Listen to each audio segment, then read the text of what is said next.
Six of the UFL is officially in the books because it's Tuesday and we've got your week 6 attendance and TV ratings. Let's go ahead and dive right on into the attendance numbers here on the left of me on the screen. So, Friday, May 2nd, 2025, the Renegades and Battlehawks, 26,684. Now, of course, this is a dip from any St. Louis game we've had this season, but I will point out with this is that the St. Louis Battlehawks ended up getting this number with the St. Louis Blues Game 6 game going on exactly the same time, which sold out. It was over 18,000 people. And then you had the St. Louis Cardinals baseball team playing as well at the exact same time, and they got about 27,000. So give or take, in just that amount, like area of downtown St. Louis, where the Dome in America Center is, the Cardinal Stadium, the Blues, there was over 70,000 people attending sports in St. Louis on Friday night. That is absolutely impressive, and the fact that they got 26,000 is absolutely amazing.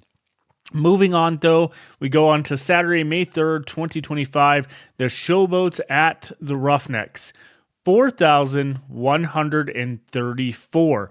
This, from my knowledge, is the lowest attended spring football game that has been counted because, again, we don't know the numbers of the USFL in 2022 or 2023 at all. There's no record of it. It's not been printed anywhere except that first game in 2022 when the USFL opened with the New Jersey Generals and the Birmingham Stallions in Birmingham. We have that number. We don't have any other numbers other than that. But when we are looking at the XFL and UFL, and attendance being counted for these respective leagues, 4,134 is the lowest attendance for a game. I don't know what is going on in the Houston market with this team because they are on a surge. They have their quarterback. I think we may see an increase maybe the next couple home games. I think they have 2 left, if I'm not mistaken.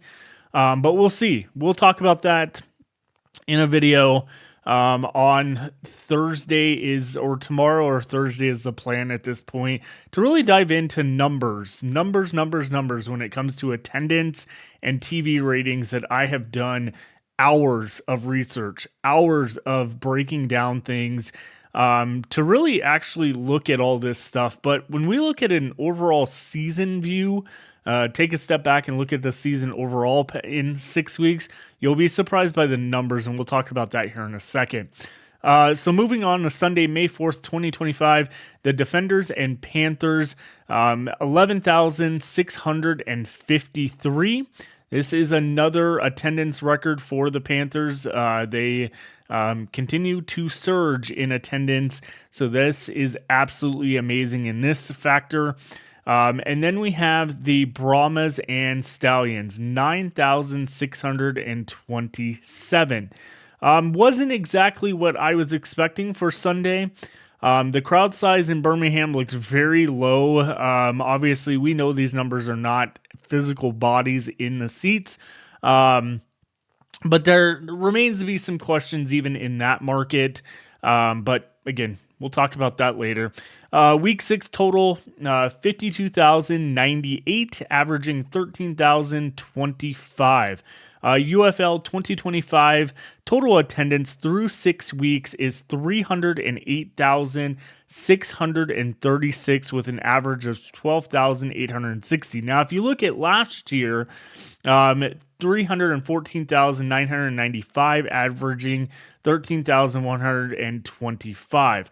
Again, it's not that much off. We're about 7-ish thousand off from last year's numbers, which is not the worst. Like, it could be way worse in that scenario. But moving along here, we go on to attendance by stadium. Now, this is something I wanted to break down week in and week out. Choctaw Stadium, nothing changed here. We look at Ford Field, which did 42,389 for Ford Field. Obviously, you can see from last year being 4 games, they were only at 31,299. They literally have almost basically got a whole nother game worth of attendance based on their numbers in 2024, which is absolutely amazing. Whatever they're doing in Detroit, or Michigan, whatever the case may be, the UFL needs to take note of that, because there's something very special going in Ford Field, and they need to be paying attention to it. When we look at Protective Stadium, this number, now they're at 3 games, 28,880. Actually not too bad compared to last year. We'll kind of look at that number once we get to essentially the 3rd game of the 2024 season and see where that is in comparison. Alamo Dome didn't change this time. TDECU Stadium did change. They're at 3 games, 17,871 compared to last year's at Rice Stadium, 22,621 with 3 games in the book. Again, down just slightly a little bit, and quite frankly, they are down basically about, give or take, half of what the overall attendance difference is. So I think with TDECU Stadium and Simmons Bank Liberty Stadium, I think that's the contributing factors here to attendance. Obviously, we know St. Louis has been a little bit down over time. But yeah, overall, the Dome at America Center, that number as well crossed over the 100,000 mark. They're at 119,219, compared to 3 games last year at 105,043. So you can see the little bit of a difference in attendance there. But that's all we had for updates when it comes to stadium. When we look at a overall perspective with where we're at today compared to the full season last year and the overall average, we go to Ford Field is the one that made the difference. 4 games, they were averaging 10,597. With this being said, obviously you can see that average is up roughly about 2,300 per, or maybe 2,400 per game. So that's absolutely amazing for Ford Field. We'll see. They may get a playoff game in Ford Field with how it's looking here. Protective Stadium, on average, is getting 9,627 this year. A little bit down from last year, but not much, in consideration that also that number is broken down into 6 games, which included the playoff game for the Stallions. Then we move to TDECU Stadium, averaging 5,957. Rice Stadium was averaging 7,056 last year.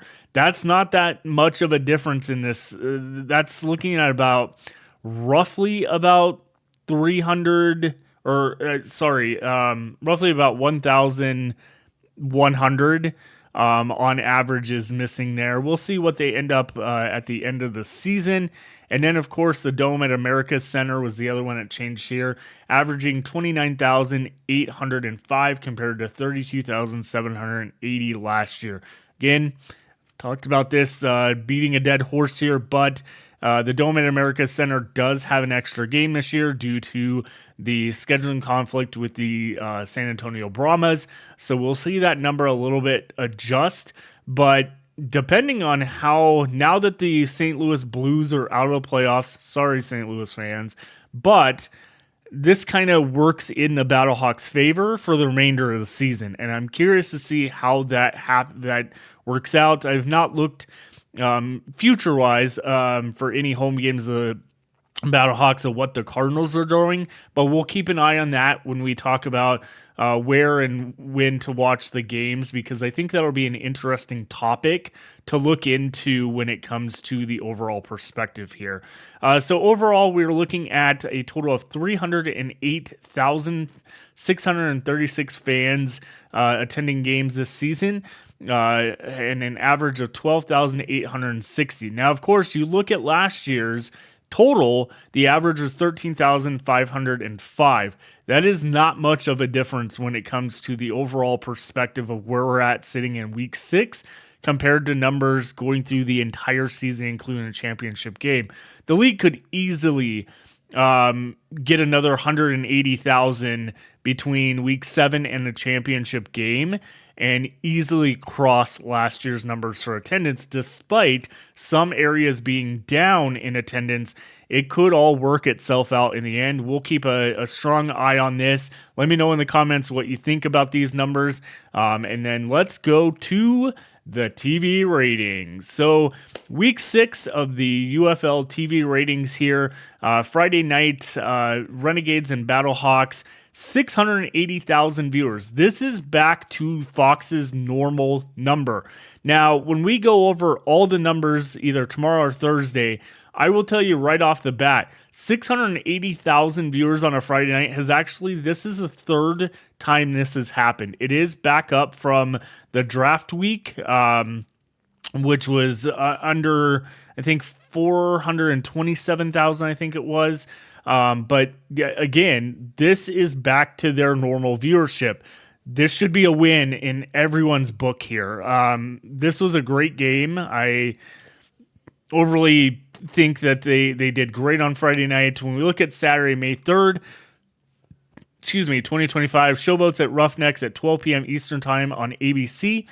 Drew 874,000 viewers. Again, ABC is the leading network for the UFL, and you'll see those breakdowns and numbers as well that I've gone over because this is exciting for ABC as a whole. Like, they are doing so well with their broadcast, with getting viewers in, and their numbers continue to show it. Sunday, May 4th, 2025, the Defenders and Panthers at 12 p.m. Eastern Time on ESPN got 454,000 viewers. This game was supposed to be on ESPN2. I am curious to know if this number would have been even half of that if it would have been on ESPN2 compared to ESPN.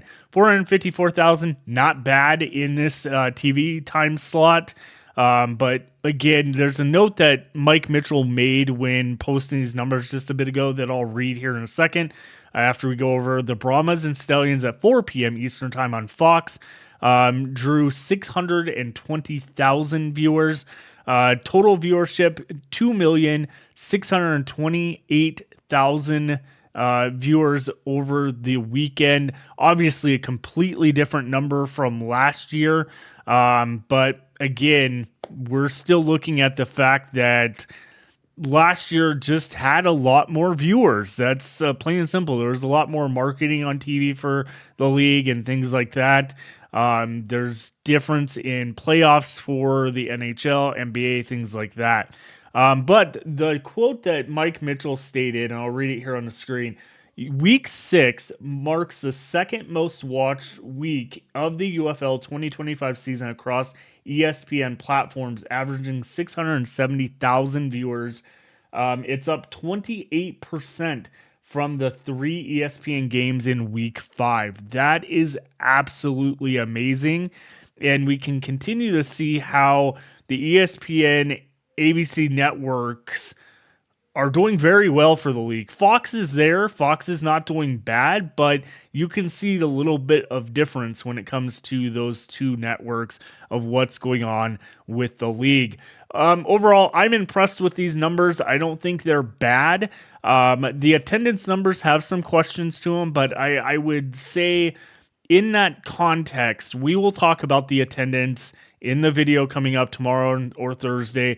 And I really want to empathize how I just cannot get over the fact that whether you're a fan, whether you're media, whatever the case may be, I can't understand the concept of wanting to move a team out of a market after year 2 of being in existence. Because let's just be honest, we as much as we're going to compare and look at numbers of the XFL and what we have of the USFL, essentially going back to 2022 and some numbers in 2020 for the XFL, I've got to say, like, it still has to be the dumbest idea to move a market because the attendance is down when there's no marketing going on.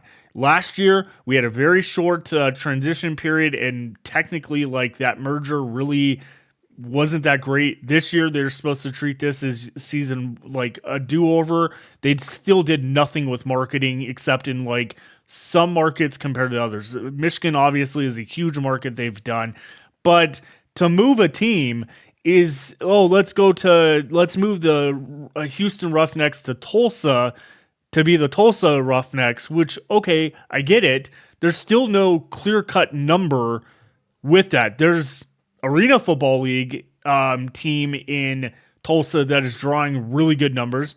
That does not guarantee those numbers would transfer over to the UFL, especially if you're not marketing. No marketing means you're probably going to end up with the same, if not lower, attendance. Work on the marketing, get your fans back in TDECU Stadium to support the Houston Roughnecks, and quite frankly, when it comes to, I've had comments on this page calling me an idiot, calling me a moron for thinking, oh, I don't know how you don't understand the Houston Roughnecks need to go back to the XFL conference because of the other two Texas teams. I will prove to you in that video coming up this week that that is not true at all. Those numbers don't even matter when it comes to like people traveling from Arlington or San Antonio to Houston to attend those games, and vice versa. When Houston is playing in either Arlington or San Antonio, whatever the case may be, there's no real spike in attendance. It's not like the 8,000 or whatever the case may be, 9,000 that Arlington's getting. All those people then go to Houston the following week, and then Houston has like 18,000 because they have their own crowd plus the Arlington crowd. That does not happen. It has never actually happened going back to 2023 XFL. I still think the 2020 XFL was a completely different way of looking at things and a different time we were in, along with a completely different league and people promoting it or whatever the case may be. We'll talk about all that because I can prove everybody completely wrong that people are traveling from San Antonio and Arlington when those teams are playing in Houston, which is supposedly bumping up the attendance, and that's why they need to move back to the XFL conference. I can prove you 100% wrong based on every data we have available going back to 2023 XFL season, proving that's incorrect. So stay tuned to those videos. Make sure you check out the video that pops up on the screen here from this past week's games. And then, of course, make sure you hit the subscribe button right, where is it? Right here when it pops up on the screen. Hit the subscribe button. Make sure you hit notification for any updates to the UFL. And stay tuned. We'll see you on the flip side. Have a great one, everyone.